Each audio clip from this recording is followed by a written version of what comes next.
Nama abdatta taanaan iyyaadin galma ga'u. Borsitti jijjiirama akka irraa siif hin ta'u.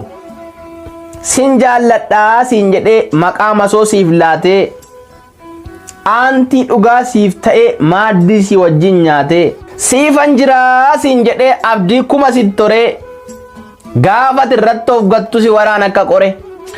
Warri bitaaf mirgarraa siif laatan maqaa masoo gaaf tokko si awwaalu qotanii akka gasoo.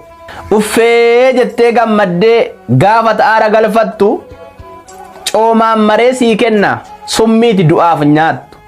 Argachuu yoo barbaadde bakka boqonnaa sirri kan lafaaf samii uume waaqayyo dhugaan firri. Kanas haa ta'u sana yaanni koo waliigalaa garaas ta'u ija kee namarraa kaasi adaraa. Rabbi irratti of gati mul'ata keef jiraadhu.